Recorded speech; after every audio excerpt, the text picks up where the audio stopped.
This is gonna be fun.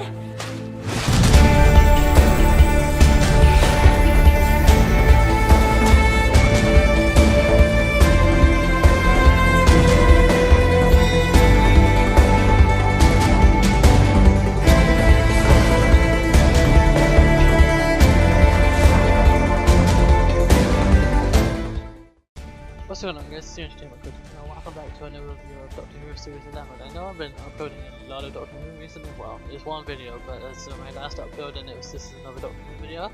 I will be uploading other things different, like other shows, so I plan on doing something about Jessica Jones, so to finish that then I want to talk about The Flash Season 5, because I've actually really enjoyed that, and depending on how Arrow goes tonight, may also maybe content on that, and then Legends of Tomorrow is coming back next week, so there could also be content on that. So there will be more than just Doctor Who on the channel. It's not just going to become a primarily Doctor Who focused channel, but there will be a lot of Doctor Who content, mainly because it's airing every week now for the next 8 weeks now. We're on episode 2.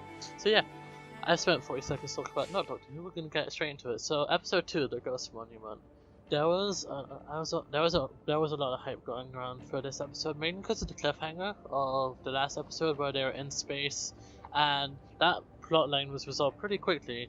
We actually find out why they ended up in space, because where the Doctor was originally aiming to go, the planet had actually fallen out of orbit, so where they landed was where the planet was supposed to be, but because of this ghost monument, the planet's orbit had actually shifted, so it was in a different place to what it was supposed to be in. So then they actually get caught up in this kind of like space race thing. So there's these two pilots and they're racing to this planet, and they end up scooping Graham, Ryan, the Doctor, and Yasmin up out of space.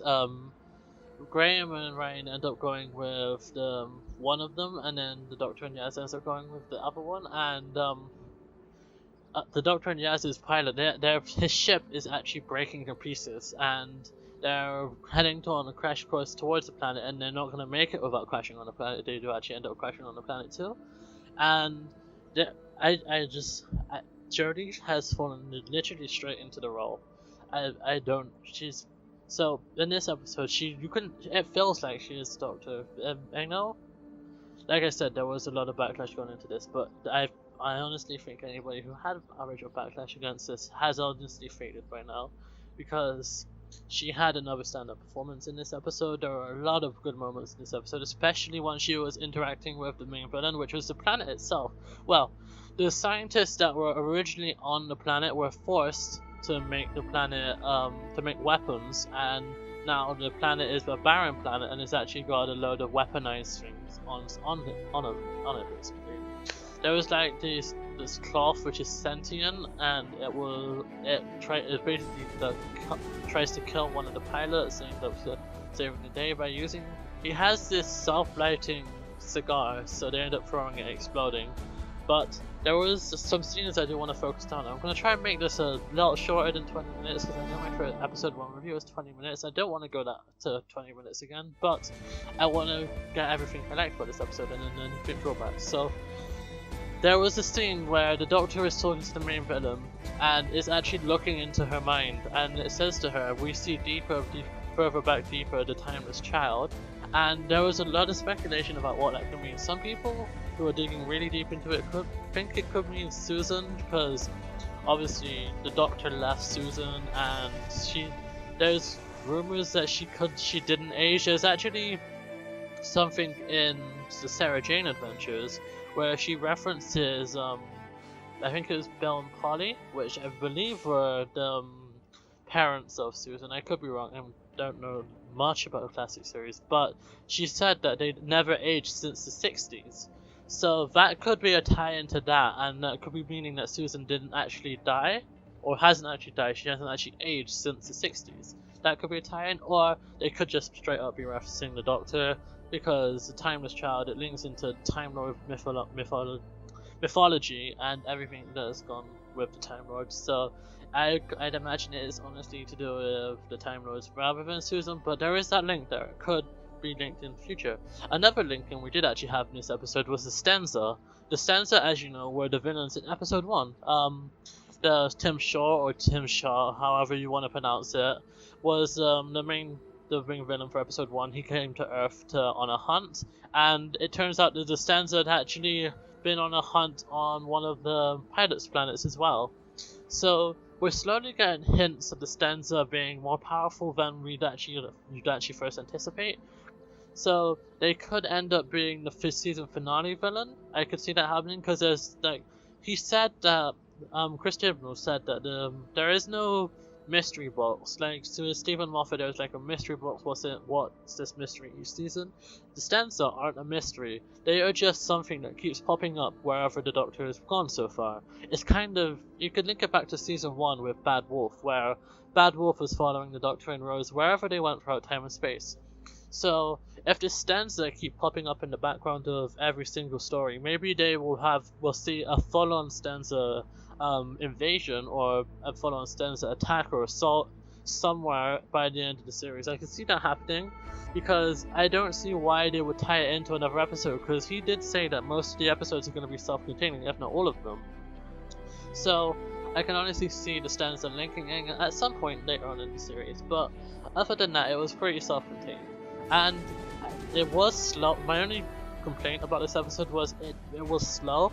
It took a while to actually get going, but once it got going, once the killer robots actually showed up, the robot guards, it started getting faster and faster paced. So that could be one of my issue with it. It was the pacing. So it would go from slow to fast at one point, back to slow again, rather than having a consistent pacing all the way through. So that would be my one drawback from the episode. Otherwise, like I said, Jodie had another amazing performance. We learned some more about the backstory of maybe Jodie, the Doctor, or it could be to do with something else in the Doctor's past. We don't actually know. We got more character development for Graham and Ryan because they reference Gracie's death from the last episode, even though I kind of think it wasn't the right place for Graham to bring it up. They're on an alien planet, and he's starting to talk about something that I don't think Ryan really wants to talk about at the moment, especially given from his reaction. Going on, what else? The Ghost Monument itself. The Ghost Monument I originally thought was going to be the structure, the big temple-like structure that we actually saw in the trailers, where they're running away from the ghost robots, not the ghost robots, the assassin robots or the guard robots. Going on about that scene as well, we actually got more character development. I'm really liking the character development in this season, I will say, from Ryan's character, because the Doctor told him not to run out there with a gun because guns don't really solve anything. He doesn't listen to her. He says he's one for this. He runs out. He takes down the robots. They reboot, and he's run out of charge on his gun. He runs back in, and it turns out they're actually in a sniper's nest. And the Doctor, obviously using the intelligence, she sends out an EMP knocking out all of the different robots. So yeah, it just keeps showing that there are other ways of violence isn't the answer, even though the kind of EMPing them is kind of a bit violence, but we won't get into that anyway. They go down into the science laboratory things, and they actually find an inscription, Caveback Milton, and it actually tells us about what happened to the planet. So, like I said, the scientists on the planet were forced to make deadly weapons, and taken from against their will to make deadly weapons. And in an attempt to try and destroy their creations, they had to make the planet barren. So now the planet is obviously barren, and there's a bunch of different there's deadly microbes in the water. At night there's the killer robots, and then there's the cloth things that speak to the Doctor. So yeah, but that is pretty much the plot of the episode. Now I'm going to get into the bit about this one I've been talking for the entire time.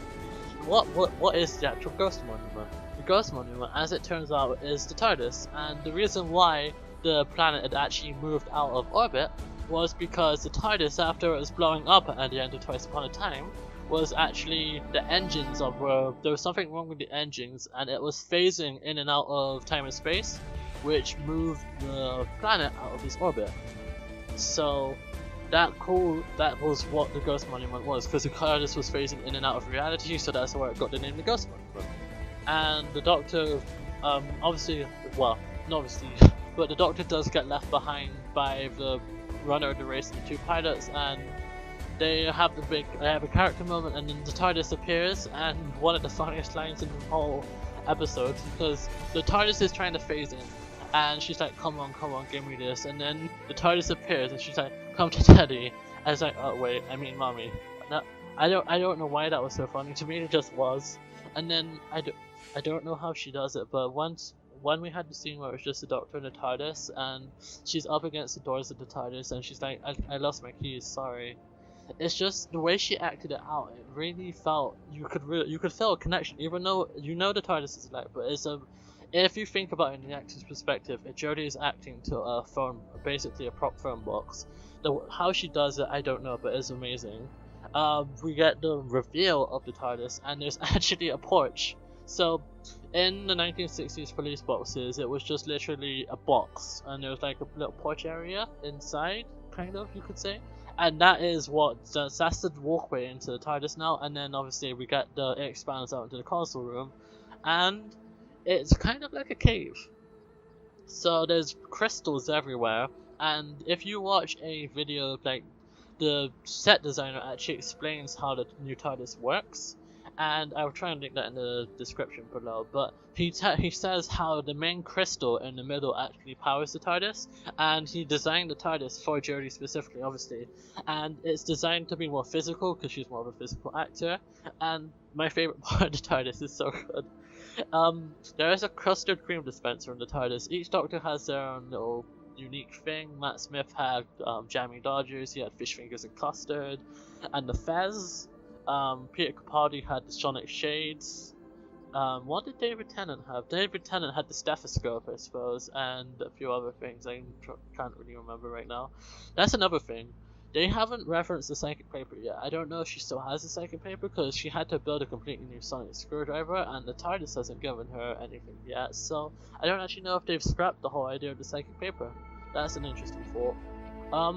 But yeah, overall, I really enjoyed the episode. Like I said, it was slightly weirdly paced, but overall, it was a really good episode, really good character development for the main characters.